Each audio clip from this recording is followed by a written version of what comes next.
Why does this exist?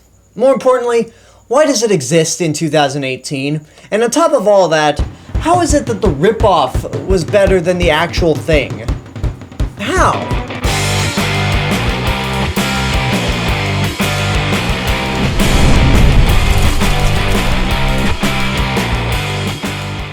So this is Slender Man, which is based off the internet sensation of the same name that started all the way back in 2009 with Something Awful and creepypasta and all that kind of stuff. It exploded in 2012 with the video game Slender, or Slender the 8 Pages, and now we finally have a movie, 6 years after that game's come out. And this movie follows a group of high school girls that learn about the Slender Man.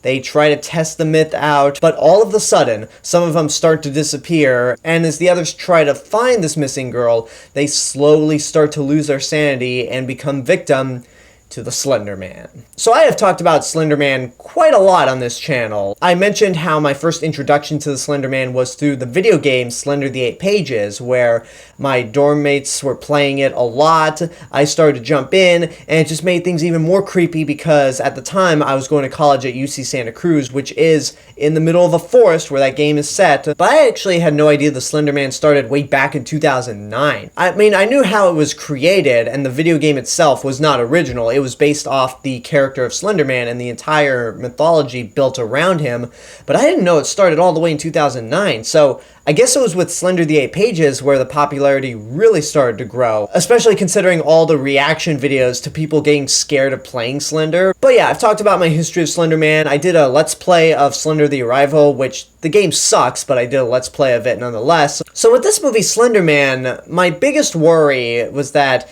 they were just going to make a movie that was going to ruin the Slender Man mythology, because the best parts about the character of Slender Man is the mystery behind him. Why is he standing in the background of all these creepy photos? You never know. What's he doing with all these people once he actually possesses them and takes them away? You never know. So I haven't caught up with Slender Man since after The Arrival came out, so I don't know how much this mythology has evolved or what else has been added on.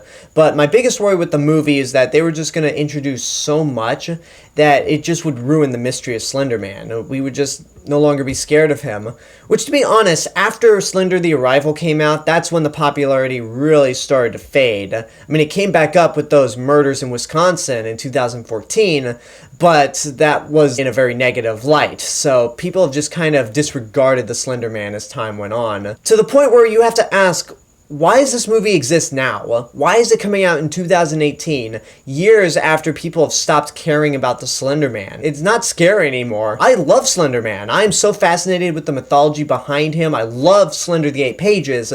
But even then, that's all in the past. That was pretty much an internet trend of its time. So with this movie coming out, it's mind-boggling, especially since just last year we had a Slender Man ripoff in the Bye Bye Man.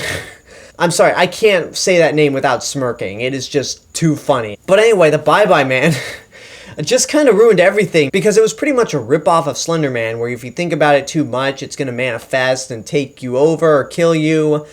And it just didn't really work with this movie.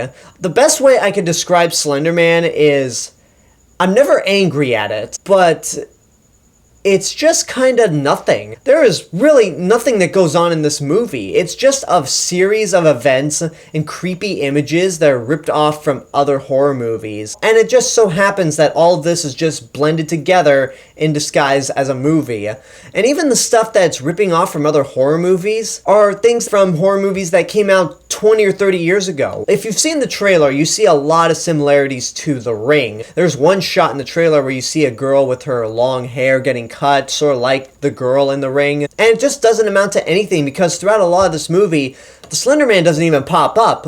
You see all this creepy imagery, but really, it could have been for another Ring movie. None of these images are actually scary. At most, they'll either be completely random to the point where you're confused as hell, or they'll be unintentionally funny, which is probably the best compliment that I can give this movie, is that it is downright funny at points. It's actually more boring than it is funny, but the stuff that is unintentionally funny had me laughing for maybe a good minute. There's one scene in this movie where our main character is with her love interest, which that shit goes nowhere. Suddenly she sees all this weird imagery where the love interest is kind of spazzing out, but it's from her perspective. And I swear to God, I am not making this up. He makes this face where he goes,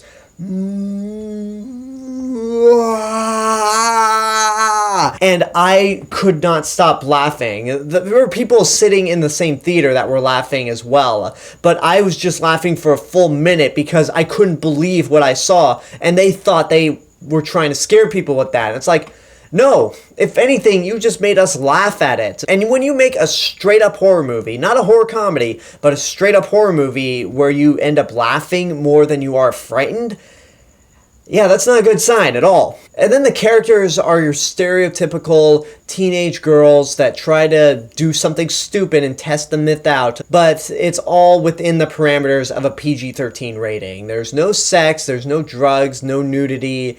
It's a tame, very tame PG-13 movie, and the girls are just very generic. I didn't think any of the acting was that good. I mean, they're not god-awful, I'll say that. Although I guess once the Slender Man starts coming in, that's when their acting chops just kind of decrease. But you don't really care what's going on with them. They make downright stupid decisions as well. Like, the way they even introduce the Slender Man, it comes completely out of nowhere. It's never set up. It's not organic in the slightest. And the way they actually try to summon the Slender Man is another thing where it's just ripping off other horror movies. The way they summon the Slender Man is through an online video that is pretty much the tape from The Ring, where you watch it and you die in 7 days. Except this time around, it's like the videotape in The Ring if it came with a set of instructions beforehand on what you're supposed to do as the video's playing.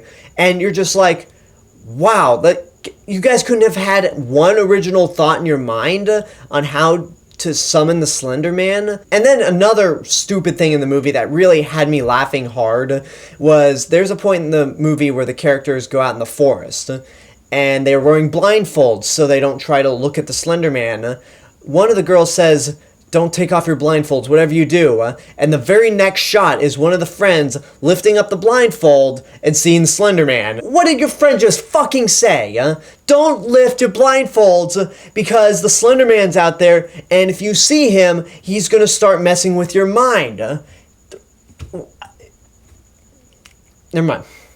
I'm not even gonna continue with that. I think it speaks for itself. Now let's talk about the Slender Man himself. I didn't like the way he was portrayed at all. To be honest, I don't know that much about Slender Man and the way he functions outside the video games, where he pretty much just stands still and teleports wherever he needs to be, and he just doesn't really do anything. That's how I know the Slender Man. So in this movie, they have him moving around, they have him touching faces, they have him grabbing people, they have him walking in probably the most bizarre walk I've ever seen for a horror icon. He pretty much walks the same way that a model in a fashion show would walk down the aisle. And it's one of these situations where if you blink, you'll miss it, but I noticed it when he was blurry in the background, and I just looked at him and went, he's walking pretty funny. There's really nothing that happens in this movie. There's not much of a plot at all. There's no clear direction on where this movie's going. It feels like it's going on for way too long.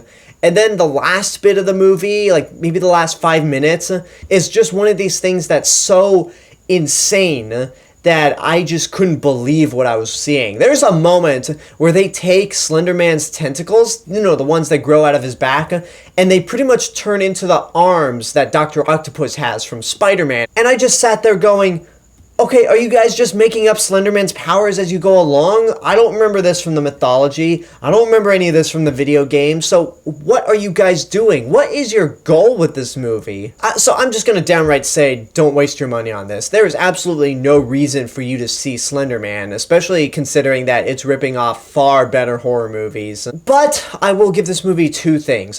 One is a backhanded compliment. The other is a thing that's going to keep me from saying burn in hell. The backhanded compliment comment is that I'm so glad I saw this movie because it is so unintentionally funny at points that, as I said before, I laughed for a straight minute at one particular moment. Now, the reason I'm not telling this movie to burn in hell is because they didn't actually touch upon the stabbings that happened in Wisconsin where the two little girls stabbed their friend because the Slender Man told them to. If they had actually shown footage of that or tried to incorporate that into the film's plot, then that would have been downright insulting and in very poor taste. But they didn't, so that's why I'm telling you all to not waste your money on this at all. There are better horror movies out there. This is really bottom of the barrel. I can't believe that The Bye Bye Man is actually more enjoyable than this. If this had come out 6 years ago, then maybe I could have let this slide. And who knows, if it came out back in the early 2000s, late 90s, we would have gotten to the 7th or 10th Slender Man sequel, and we would have finally gotten to the point where they had to do Slender Man versus the Bye Bye Man. Which, I gotta be honest, I kind of want to see that movie. I mean, nobody cares about the Bye Bye Man, and Slender Man has just kind of fallen off the rails, but I would pay to see a Slender Man versus Bye Bye Man movie. I'm probably asking for disaster, but screw it, I want to see it. And that's my review for Slender Man, which is really starting to be in competition for one of the worst movies I've seen this year because of how generic it is and how bad it is. So we'll see what happens by the time the end of the year rolls around. But until then, I want to hear what you guys have to say. Are you familiar with the Slender Man? If you are, what's your history with it? Are you excited for this movie? If you've even seen it, what did you think of it? Let me know in the comments down below. And until next time, I hope you enjoyed this review. Go ahead, subscribe to the channel, give this video a like, and of course leave a comment. Don't forget to support my Patreon page, follow me on social media, and until next time, this is the real Mr. Robinson telling you there's only one.